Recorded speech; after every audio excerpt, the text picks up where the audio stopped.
मैं फिर से एक बार दोहरा देता हूं, यह किसान बिल अगर वापस नहीं होता है, नरेंद्र मोदी अड़ जाते हैं, तो 84 करोड़ देश की जनता को फांसी मिलेगी। यानी उनकी मृत्यु तय है, उनका खत्म होना तय है, उनका अंत तय है।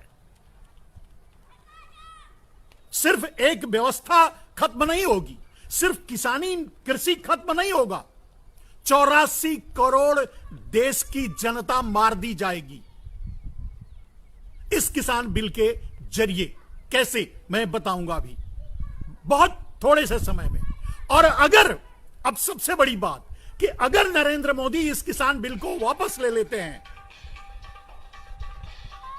अगर नरेंद्र मोदी इस किसान बिल को वापस ले लेते हैं मेरे दोस्तों, तो नरेंद्र मोदी नहीं बचेंगे, नरेंद्र मोदी फांसी पर चढ़ेंगे, नरेंद्र मोदी का राजनीतिक कैरियर खत्म हो जाएगा और शायद नरेंद्र मोदी भी खत्म हो जाए। अब ये इस एंगल को समझिए। तो आखिर इस बिल में ऐसा है क्या? और जानबूझकर नरेंद्र मोदी ने इतना बड़ा रिस्क, इतना बड़ा खतरनाक कदम क्यों उठाया? मेरे दोस्तों, ये बिल नरेंद्र मोदी ने लाया ही नहीं है, यह बिल नरेंद्र मोदी का है ही नहीं, यह बिल अडानी और अंबानी का है, यह बिल अमेरिका और चीन का है, यह बिल सिर्फ भारत नहीं, दुनिया के पूंजीवादी ताकतों का है। यह बिल वॉलमार्ट, अमेजॉन का है, यह बिल अलीबाबा का है जो चाइना की कंपनी है, वॉलमार्ट और अमेजॉन जो अमेरिका की कंपनी है उनका है, या अडानी अंबानी का, यहां जिनको आप सामने देख रहे हैं उनका है। यह बिल नरेंद्र मोदी का है ही नहीं। और यह बिल लाने से पहले नरेंद्र मोदी इस पर खूब सोचे होंगे, खूब विचार किए होंगे कि यह उनके लिए फांसी का फंदा है, उनके राजनीतिक कैरियर का अंत है। इस पर खूब विचार किए होंगे, खूब मंथन किए होंगे, लेकिन फिर भी लेके आए। क्यों? आप सोच के देखिए। यह बिल लाए इसलिए नरेंद्र मोदी क्योंकि उनके पास कोई रास्ता नहीं था, क्योंकि नरेंद्र मोदी ने प्रधानमंत्री की कुर्सी ही इसी समझौते के तहत ली थी, क्योंकि नरेंद्र मोदी प्रधानमंत्री इसी शर्त के साथ बने थे, इस बिल के शर्त के साथ बने थे। यह बिल लाकर ही रहेंगे और यह बिल लाएंगे, इसीलिए वो प्रधानमंत्री बने थे। उसका पहला चरण था किसान भूमि अधिग्रहण, वो नहीं कर पाए। यह काम वैसे भी हो जाता तो उस माध्यम से नहीं कर पाए। यह दूसरा माध्यम तब अपनाया गया कि यह 3 बिल लाया जाए। और इस 3 बिल को मैं क्यों कह रहा हूं कि यह फांसी का फंदा है, नरेंद्र मोदी के लिए या किसानों के लिए, दोनों में से एक। अब या तो किसान रहेंगे, इस देश की 84 करोड़ जनता रहेगी, या नरेंद्र मोदी रहेंगे। आप यह मान के चलिए। कैसे? अब इस बात को गौर से समझिए। इस बिल में कहा गया है मेरे दोस्तों, इस बिल का मेन पार्ट जो है, जो पूंजीवादी ताकतें, पूंजीवादी तत्व, पूंजीवादी लोग या अमेरिका और चीन, इस बिल में उनके लिए क्या मुख्य है? उनके लिए मुख्य यह है कॉन्ट्रैक्ट फार्मिंग। तो पूंजीवादी ताकतें, वॉलमार्ट, अमेजॉन और विदेशी ताकतें, अडानी अंबानी, देसी ताकतें, इन सबों ने मिलकर के यह बिल बनाया है। तो उनका बिल क्या था? उनकी जरूरतें क्या थी? कॉन्ट्रैक्ट फार्मिंग के जरिए देश के कृषि को अपने हाथ में लेना। अब नरेंद्र मोदी से सवाल समझिए या इसका विस्तारण कि जब यह बिल बनना शुरू हुआ और नरेंद्र मोदी के सामने यह बिल रखा गया और यह कहा गया कि कॉन्ट्रैक्ट फार्मिंग के जरिए हमें कृषि पर एकाधिपत्य चाहिए, तभी हम इस देश में निवेश करेंगे। कौन? Walmart, coca cola, Amazon, Alibaba, ये सब या विदेशी ताकतें या विदेशी कंपनियां या देसी अडानी अंबानी। हमें देश के जमीनों पर कब्जा चाहिए। ठीक है, क्यों चाहिए? क्योंकि जब वो सारी दुकानें, रिटेल्स की दुकानें हर छोटे बड़े कस्बे में वो कर रहे हैं, तो वहां बेचेंगे क्या? तो उनको बेचने के लिए पूरा आधिपत्य चाहिए, और जो कृषि में अनाज होता है, जो कृषि से पैदा होता है उत्पादन, वो चाहिए। पहले वो बिस्किट बनाकर बेचते थे, आटा बनाकर बेचते थे, लेकिन उससे संतुष्ट नहीं है। वो चाहते हैं कि वो सीधे अनाज ही उनके हाथ में, रॉ मटेरियल ही उनके हाथ में आ जाए। ये उनकी डिमांड थी। तो बिल क्या लाया गया कि कॉन्ट्रैक्ट फार्मिंग। ठीक है, फिर जब ये इस बिल पर बहस हो रही थी नरेंद्र मोदी और इन बिचौलियों के, इन उद्योगपतियों और पूंजीपतियों के द्वारा, देसी विदेशी, तो प्रस्ताव यह रहा कि अगर कॉन्ट्रैक्ट फार्मिंग लागू किया जाता है तो कॉन्ट्रैक्ट फार्मिंग में आने में किसान बहुत समय लगाएंगे, काफी समय लगेगा, तब वो किसान कॉन्ट्रैक्ट फार्मिंग में आएंगे। यानी मेरे कहने का अर्थ यह है कि यह प्रस्ताव था, यह प्रस्ताव धीरे धीरे लागू होगा, कॉन्ट्रैक्ट फार्मिंग धीरे धीरे लागू होगा। तो कॉन्ट्रैक्ट फार्मिंग जब धीरे धीरे लागू होगा, लेकिन उनको तत्काल पूरे कृषि उत्पादन पे कब्जा चाहिए, पूरे कृषि क्षेत्र पर कब्जा चाहिए। तो कैसे होगा? तो कॉन्ट्रैक्ट फार्मिंग हमें चाहिए, लेकिन उसके साथ दूसरा कि हम कॉन्ट्रैक्ट फार्मिंग करके क्या करेंगे। पूंजीपतियों का प्रस्ताव कि हम कॉन्ट्रैक्ट फार्मिंग करके क्या करेंगे, हम उत्पादन सीधे किसानों से लेके क्या करेंगे, क्योंकि अभी प्रतिबंध है, हम इतने 200 टन या 400 टन या 1000 टन हम इससे ज्यादा रख नहीं सकते। तब दूसरा प्रस्ताव, दूसरा बिल बना कि भंडारण की क्षमता भी उद्योगपतियों के हाथ में दिया जाए। तब यह दूसरा बिल बना भंडारण की क्षमता वाला, क्योंकि भंडारण कर सकेंगे तभी तो उद्योगपति कॉन्ट्रैक्ट फार्मिंग में आएंगे।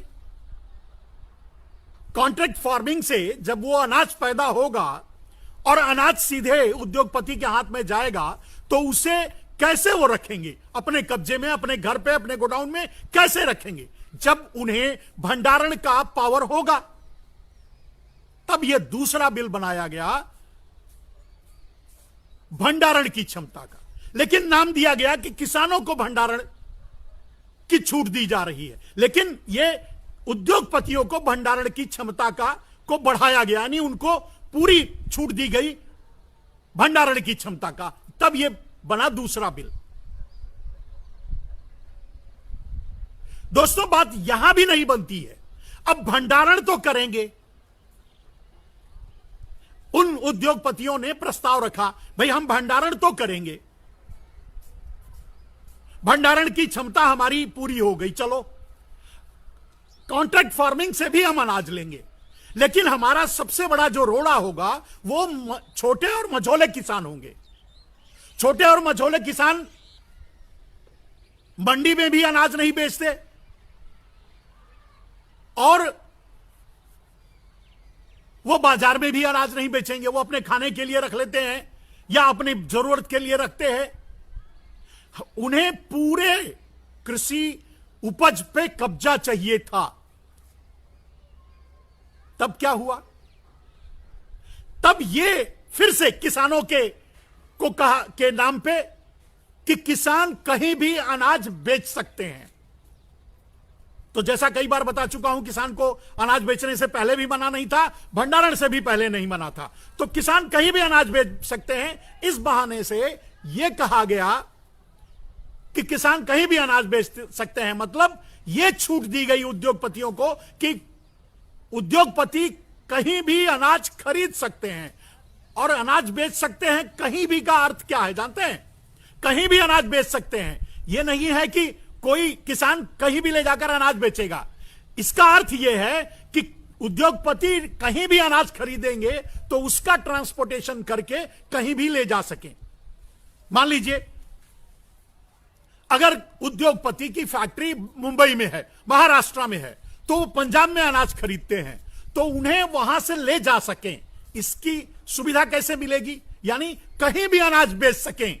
अगर किसानों के नाम पे कहोगे कि कहीं भी अनाज बेच सकें, तो वो खरीद कर, तभी वो खरीद कर उसका ट्रांसपोर्टेशन कर पाएंगे। आप समझ गए? तो जो बिल बना, ये बिल एक दूसरे का पूरक है। और नरेंद्र मोदी ये कह रहे हैं कि ये किसानों के लिए बिल बना। अब यही ये साजिश का हिस्सा है जो आप समझिए। और इस एंगल को किसानों को भी पकड़ना चाहिए। इस एंगल पर किसानों को भी बात करनी चाहिए या सरकार से सवाल करना चाहिए कि इन तीनों बिल में नरेंद्र मोदी अगर यह कहते हैं कि किसान अपने अनाज दलहन तिलहन का भंडारण कर सकते हैं, यह पहला बिल है, लेकिन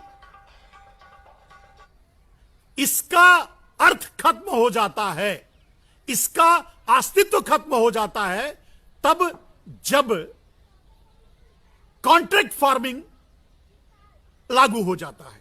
तो जब कॉन्ट्रैक्ट फार्मिंग लागू हो जाएगा मेरे दोस्त, जब किसान के खेत से, जमीन से, किसान के खेत से सीधे पहले ही सौदा करके पूंजीपति उसका अनाज ले लेंगे, तो किसान भंडारण क्या करेगा और कहीं भी ले जाकर बेचेगा क्या? आप समझ गए साजिश? यह है क्रिमिनलाइज साजिश। मैं क्यों कह रहा हूं कि यह नरेंद्र मोदी के लिए फांसी का फंदा बनेगा? क्योंकि नरेंद्र मोदी के पास काउंटर करने के लिए इन बातों का जवाब नहीं है। नरेंद्र मोदी से सीधे, या जो भी किसान आंदोलन में डटे हुए हैं, हम उनके साथ हैं। अब उनको सवाल यह उठाना चाहिए कि आपने कॉन्ट्रैक्ट फार्मिंग का बिल लेके आए। कॉन्ट्रैक्ट फार्मिंग का बिल एक पार्ट है।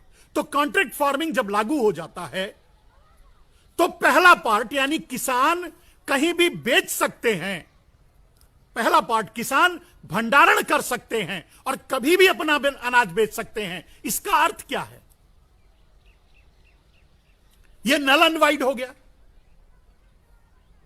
जब कॉन्ट्रैक्ट फार्मिंग, समझ गए होंगे आप, जब कॉन्ट्रैक्ट फार्मिंग के जरिए किसानों का अनाज सीधे उद्योगपति ले ही लेगा, तो किसान भंडारण क्या करेगा और बेचेगा क्या?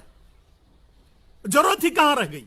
यानी जब कॉन्ट्रैक्ट फार्मिंग है तो पहले बिल की जरूरत नहीं है, किसान के लिए नल एंड वाइड बिल है। लेकिन फिर भी यह लाया गया, क्यों? क्योंकि जो छोटे और मझोले किसान हैं, उन जो बाजारों में बेचते हैं, उन पर भी कब्जा कर लिया जाए, उसे भी खरीद लिया जाए। और सबसे बड़ी बात, भंडारण की जरूरत किसान को नहीं थी, क्योंकि कॉन्ट्रैक्ट फार्मिंग पूंजीपति करेंगे। जब अनाज लेंगे तो भंडारण तो करना ही पड़ेगा, भंडारण नहीं करेंगे तो लेंगे क्यों? यानी कॉन्ट्रैक्ट फार्मिंग को इंप्लीमेंट करवाने के लिए पहला बिल, यानी किसानों के लिए भंडारण की छूट और जब चाहे तब बेचें की छूट जो है, वो पहला मतलब अंतिम बिल, तीसरा बिल कॉन्ट्रैक्ट फार्मिंग को इंप्लीमेशन के लिए लाया गया। अब देखिए पूंजीपतियों की साजिश। ये नरेंद्र मोदी का भी गला दबा करके, वैसे भी नरेंद्र मोदी चपरासी हैं, खुद कहते हैं चौकीदार हैं, पूंजीपतियों के दरवाजे पर बंधे हुए कुत्ते हैं, तो उनसे जो करवाया जाएगा करेगा, लेकिन करेंगे, यह अलग बात है। लेकिन इतना रिस्क नरेंद्र मोदी भी नहीं लेते, उनसे भी जबरदस्ती इतना बड़ा रिस्क, मतलब उनके राजनीतिक करियर को भी दांव पर लगाया गया, यह पूंजीपतियों के हितों को के लिए, और यह पूंजीपतियों ने लगाया, यानी यह बिल पूंजीपतियों ने बनाया। अब इस बात को समझ गए होंगे कि तीसरा बिल कॉन्ट्रैक्ट फार्मिंग अगर लागू होता है तो पहला बिल किसानों के लिए जो कह रहे हैं नरेंद्र मोदी, उसका कोई अर्थ नहीं बचता, क्योंकि जब कॉन्ट्रैक्ट फार्मिंग से किसानों से सीधे अनाज पूंजीपति ले ही लेंगे तो किसान भंडारण क्या करेंगे और बेचेंगे क्या? जब चाहे तब बेचे, वो बेचेंगे क्या? यानी इसका कोई अर्थ नहीं है। लेकिन फिर भी इस बिल को लाया गया। क्यों लाया गया? क्योंकि भंडारण की जरूरत कॉन्ट्रैक्ट फार्मिंग वालों के पूंजीपतियों को चाहिए था। समझ गए? अब आते हैं मेरे मित्र दूसरे बिल पे। दूसरा बिल क्या है कि कहीं भी ले जाकर के किसान बेच सकते हैं। यह किसानों को भरमाने, किसानों की बात, मतलब कहीं भी ले जाकर बेच सकते हैं, यह किसानों के लिए नहीं है। फिर किसके लिए है? तो कॉन्ट्रैक्ट फार्मिंग के जरिए जो आपके जमीन से उपजा हुआ अनाज पूंजीपति लेंगे और बाजार से जो छोटे मोटे किसानों से जो कॉन्ट्रैक्ट फार्मिंग के अंदर नहीं आएंगे वो भी बेचने जाएंगे, वो भी बाजार से पूंजीपति खरीद लेंगे, तो उसको ट्रांसपोर्ट करके अपने गोडाउन तक ले जाने के लिए, अब हर गांव में, हर क्षेत्र में, हर जिले में तो वो गोडाउन बनाएंगे नहीं, तो अपने गोडाउन तक ले जाने के लिए उन्होंने दूसरा बिल बनवाया कि किसान कहीं भी ले जाकर बेच सकते हैं। ये किसान कहीं भी ले जाकर बेच सकते हैं इसके लिए है ही नहीं, ये है इसलिए कि पूंजीपति जो माल खरीदेंगे बाजार से कहीं भी प्रदेश में, किसी भी प्रदेश में, किसी भी जिले में, किसी भी क्षेत्र में, वो अपने गोडाउन तक ले जा सके बिना बाधा के। You understand? ये है साजिश। कहने का अर्थ यह है मेरे दोस्तों कि ये इस बिल का रिश्ता किसानों से है ही नहीं। यह बिल फिर कहते हैं कि हमने किसानों से राय लिया, किसानों से पूछा, और जो भी नरेंद्र मोदी के दलाल, कुत्ते, डाबरमैन, हिजड़े, नपुंसक साल सब जो है ना, उनसे पूछिए ये बात। जिस एंगल से और जिस तरह से जो सवाल मैं खड़ा कर रहा हूं, आप किसी भी भारतीय जनता पार्टी से पूछ के देखिए वो क्या जवाब देता है। कोई जवाब नहीं है मेरे दोस्तों। सिर्फ और सिर्फ कॉन्ट्रैक्ट फार्मिंग का बिल पूंजीपतियों की डिमांड थी और उसकी सब्सिडरी यानी उसको लागू करने के लिए उन्हें भंडारण की जरूरत थी और उन्हें ट्रांसपोर्टेशन की जरूरत थी। इसके लिए किसानों के नाम पर भंडारण की बात कही गई पहले बिल में, दूसरे बिल में कहीं भी ले जाकर बेच सकते हैं ऐसा किसानों के नाम से बोल करके पूंजीपतियों को छूट दी गई कि वो अपने जो कॉन्ट्रैक्ट फार्मिंग से माल लें या किसानों का अनाज वो उनके हाथ में आए, वो प्लस जो बाजार से बचा खुचा माल रहे वो भी खरीदें, उसका ट्रांसपोर्टेशन करके वो अपने गोडाउन तक ले जाएं, इसके लिए बनाया गया। यानी पहला बिल भंडारण सिर्फ कॉन्ट्रैक्ट फार्मिंग के इंप्लीमेशन के लिए बनाया गया। दूसरा बिल कहीं भी ले जाकर किसान बेच सकते हैं। यह मात्र जो कॉन्ट्रैक्ट फार्मिंग के जरिए या खरीद करके जो अनाज पूंजीपतियों के हाथों में जाएगा उसे ट्रांसपोर्ट करने के लिए लाया गया, ट्रांसपोर्टेशन के लिए लाया गया। इस कहने का अर्थ यह है मेरे दोस्तों, इस बिल से किसानों का कोई मतलब ही नहीं है। और नरेंद्र मोदी से मैं कहता हूं, नरेंद्र मोदी वैसे भी चौथी फेल है और मूर्ख हैं, गधे हैं, इसमें कोई दो राय नहीं। पूंजीपतियों के हाथ के खिलौना बन चुके हैं, उनके चौकीदार, उनके दरवाजे पर बंधे कुत्ते बन चुके हैं। अगर नहीं तो नरेंद्र मोदी इस बात का जवाब दे। इन तीनों बिलों पर नरेंद्र मोदी एक श्वेत पत्र लाएं या सीधे जवाब दें मीडिया के द्वारा या किसी भी माध्यम से। नरेंद्र मोदी यह जवाब दें कि अगर कॉन्ट्रैक्ट फार्मिंग का बिल लाया गया तो पहले और दूसरे बिल का क्या औचित्य है। ये तीनों बिल अपने आप में कॉन्ट्राडिक्ट हैं। कॉन्ट्राडिक्ट का मतलब यह है मेरे दोस्तों, ये तीनों बिल अपने आप में यह बताते हैं कि यह साजिश है। और यह नरेंद्र मोदी की साजिश नहीं। नरेंद्र मोदी तो नल्ले हैं। नरेंद्र मोदी जो घर नहीं चला सका वो देश क्या चलाएगा। उनके पास तो दिमाग ही नहीं है, गोबर भरा है, वो भी गाय का नहीं, भैंस का, बैल का गोबर भरा है। और मेरे दोस्तों आप सवाल करके देखिए, मेरा जवाब सीधे नरेंद्र मोदी जी से है। अगर मैं कहूं कि नरेंद्र मोदी जी आप देश को या जो किसान बैठे हैं उनको यह बताइए कि आपने किसानों को कहा कि आपका बिल मैं मान लेता हूं किसानों के लिए बहुत फायदेमंद है, तो चलिए उस पर बहस हो जाए। तो पहला बिल आपने लाया कि किसान अपने दलहन तिलहन और अपनी उपज का भंडारण कर सकते हैं और जब चाहें तब बेच सकते हैं। मेरा सवाल यह है नरेंद्र मोदी, जब कॉन्ट्रैक्ट फार्मिंग इंप्लीमेंट होगा तो किसान के पास तो अनाज जाएगा ही नहीं, किसान तो अधिकार ही नहीं होगा। तो पहला बिल किस लिए है? यह है साजिश। मैंने इसी के खुलासे की बात की, इस एंगल की बात की थी। मेरे दोस्त नरेंद्र मोदी से मैं पूछूं, अगर मैं पूछ रहा हूं, अभी पूछ रहा हूं, मोदी जी किसानों को आप यह बताइए कि अगर तीसरा बिल कॉन्ट्रैक्ट फार्मिंग इंप्लीमेंट होता है तो किसानों के लिए जो पहला बिल है कि किसान भंडारण भी कर सकते हैं और जब चाहे बेच सकते हैं, तो वो उस बिल का क्या अर्थ है? क्योंकि जब कॉन्ट्रैक्ट फार्मिंग होगा तो अनाज तो किसान का सीधे पूंजीपतियों का हो जाएगा, अडानी अंबानी का हो जाएगा। तो किसान भंडारण क्या करेंगे?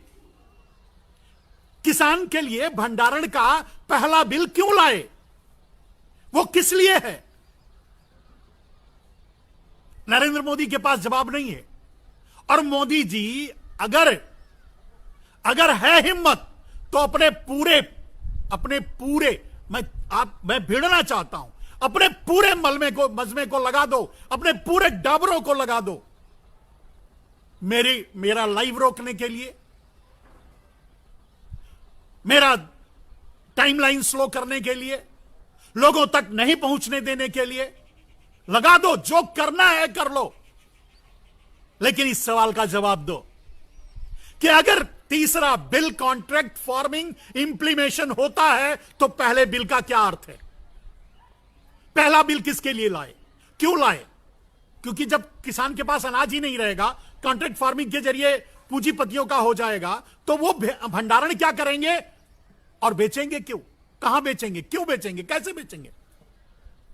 और दूसरा सवाल नरेंद्र मोदी आपसे कि अगर कॉन्ट्रैक्ट फार्मिंग तीसरा बिल लागू होता है, लागू कर रहे हैं, कर दिए हैं, तो दूसरे बिल का क्या अर्थ है? कौन सा माल लेकर के, कौन सा अनाज लेकर के वो एमपी और विदेश भेजेंगे?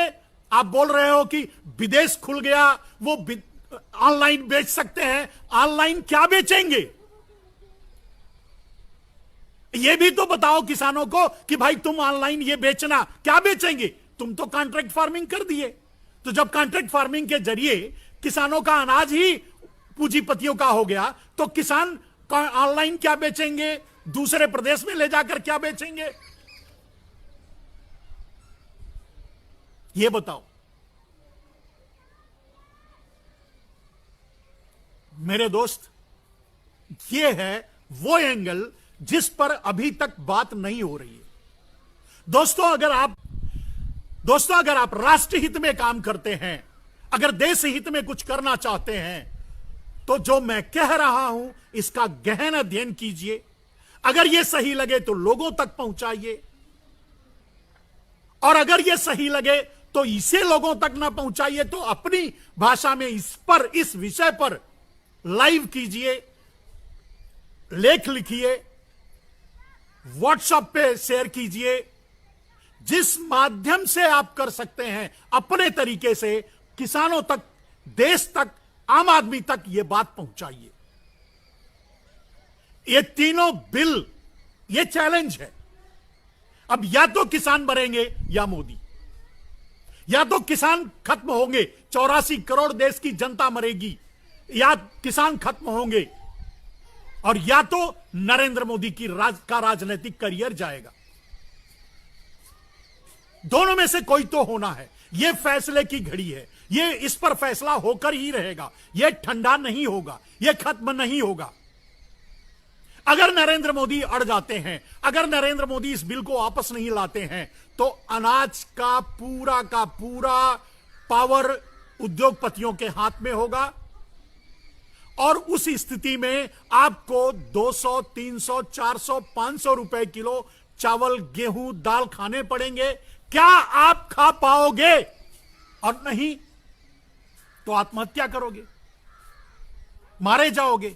चलो, आप अगर कुछ दिनों तक अपना बेच करके, जमीनें बेच करके, जो भी करके खा लोगे, लेकिन जो आज 5 किलो अनाज पर जिंदा हैं, 84 करोड़ लोग जिनको नरेंद्र मोदी 5 किलो अनाज में भरमा कर रखा है, वो क्या खाएंगे?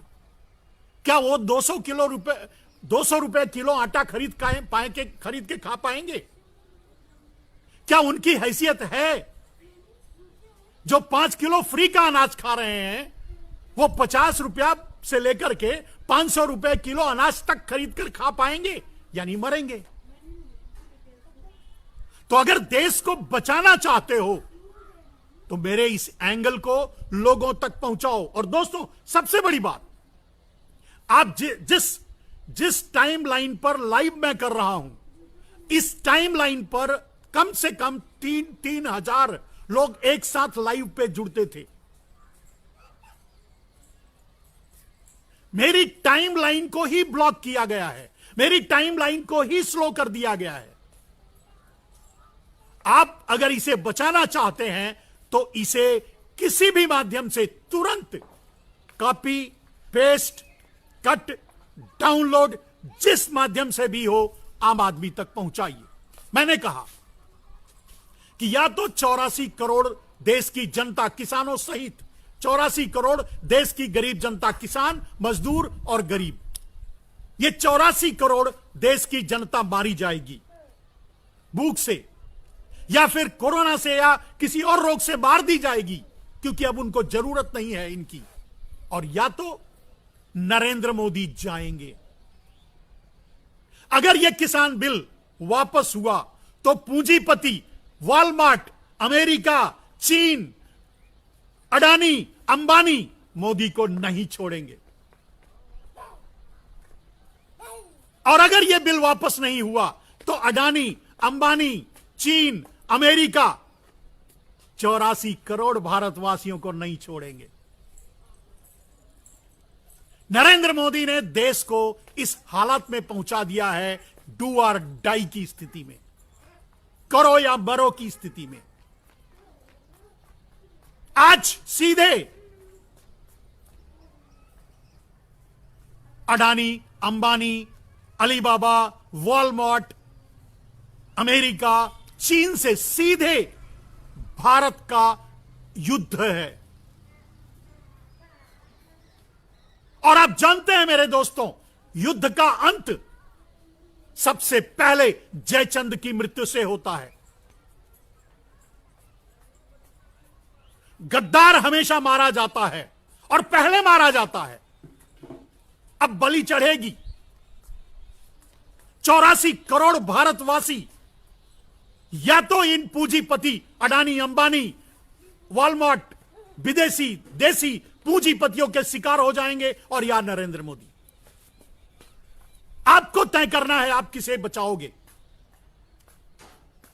आपको लगता है कि 84 करोड़ जनता मर जाए ठीक है, तो आप मोदी के साथ खड़े हो जाइए। और अगर आपको लगता है कि मोदी का राजनीति से विदाई जरूरी है, तो आप किसानों के साथ खड़े हो जाइए। तय आपको करना है, आप जो चाहे तय कर लीजिए। आज के लिए बस इतना ही। जय हिंद, वंदे मातरम।